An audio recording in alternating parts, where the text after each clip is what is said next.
Yeah, you know it. Grace has stabbed her husband to death for just a simple stress that could have been managed. They allowed it to linger, and today he's gone. I'm sure you also know that Okon and Ijoma are at the brink of divorce for stress as well. Does stress cause divorce, or does divorce cause stress? Either way, I'm sure you know it works the two ways.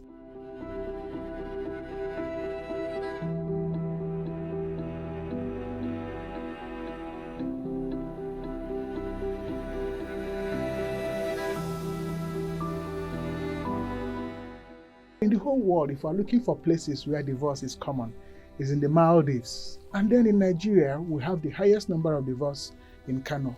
Now this relates to stress and maybe their cultural tolerance or disposition to stress and stress tolerance. That may be why it is so. Have you also observed that we have suicides that have been happening just last week or last month? We heard about a student who's committed suicide simply because she had taken one particular course several times without passing it, and the last time she decided to end it all by ending her life. And this is very common among young people. Recently we heard it in the news that our stallion queen was in a party, and after performing, a few minutes after she asked for water, she fell back and gave up. Now, have you also observed that there is an increase in unexplained sudden deaths around you, especially among young people?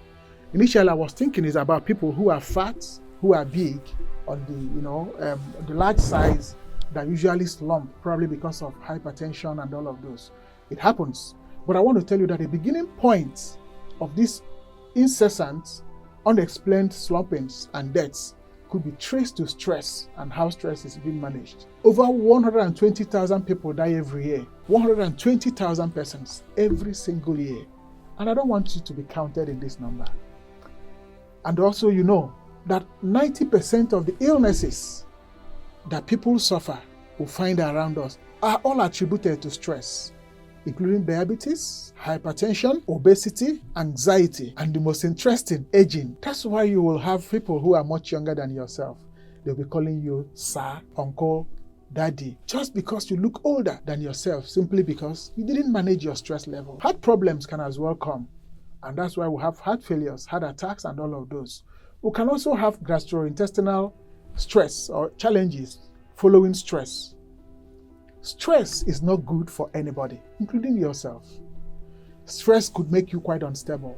Stress saps your energy and doesn't let you become productive. So if you ask me, I could say that part of the reasons why people are so poor, doing so much, working hard, is simply because stress is not being managed. What are those things that could trigger stress in your life or in anybody's life? Of course, number one in my list is your career roles. Sometimes we dabble into things that we do not know, or we are posted into new assignments, or we find ourselves in challenges that must have to be taken, and we'll get into new career roles. We do not know much about it, and then struggling to balance could be some level of stress. And this doesn't work together. You could see stress is already happening. There may be some disconnects in communication, and especially when it gets to the point where you have to take jobs home, there could be some disconnect following your new career role. Finance is one of the things that we know that causes much more distress for most people. When your finance cannot be equated to your expenditure, of course, you know what it tends to be. It brings about stress and even distress. So some relationships are strained principally because the finance is not enough to sort the recurrent expenditures that are coming in that relationship, in the family, and all of those. One other thing we also know that is quite important, very, very, very important, is physical intimacy. You know, oftentimes we see people who are quite bitter in the office, people who are reactive, people who are intolerant, people who are quite, you can't just place it coming so close. And you could trace it that they do not have physical intimacy in their lives, especially legitimate intimacy. You know what I'm talking about. And this also could be related to their stress level. Of course, maybe you need to research it. Coitus has a way of reducing your stress level. Find it, but we recommend legitimate, intimacy anyway. So lack of communication, everybody wants to communicate, everybody wants to be in tune, everybody wants to be appreciated, everybody wants to know what is happening. Lack of communication can be suffocating and can as well trigger stress in people or in lives. And then again, we have some varying expectations. This is what I'm expecting in this particular project. This is what I'm looking at getting. This should be the end result. Sometimes you just sit down and make some dreams, but those dreams do not go like on a straight line. They will have to come ups. There will be ups and there will be downs in your imaginations, in your dreams, or in your projections. Now, this alone can cause some stress if not managed. They used to say that you have a round peg in a square hole.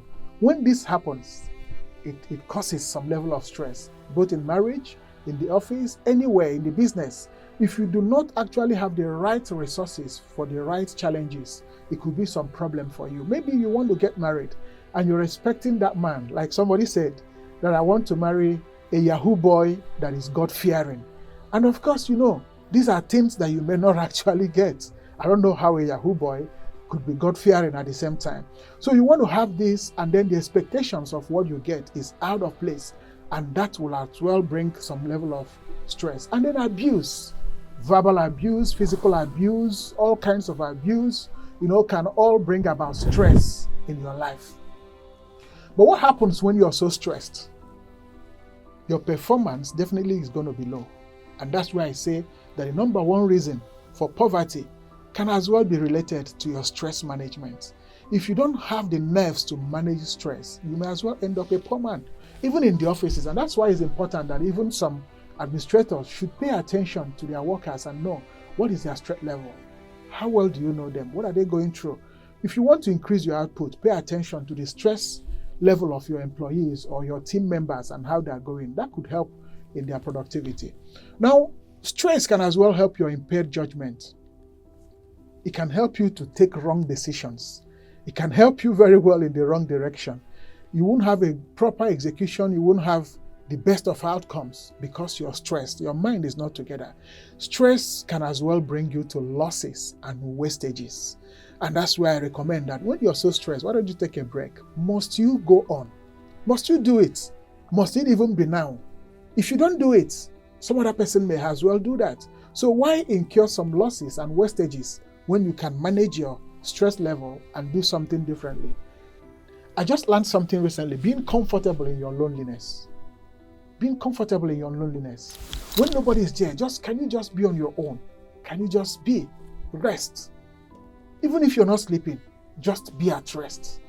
Some ingenuities have been created at the times of distress and stress. You can just take off from that thing that is causing that problem. Go into solitude. Take your pen, take your paper, write. Business ideas. You're out of job. They've dismissed you.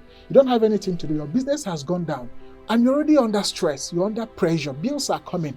Can you take some time out? Go somewhere. Sit down. Write. Talk.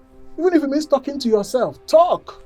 Then you can create something entirely new out of that situation.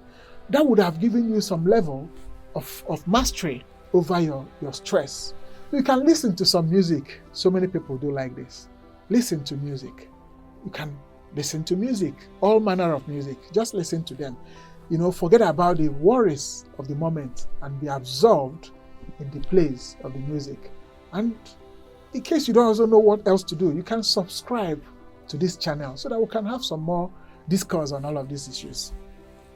Now, but the most important thing about this is that we should care for people who are stressed, people who are under distress.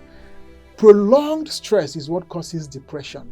And of course, so many people, considering what we are seeing at the moment, are at the brink of suicide.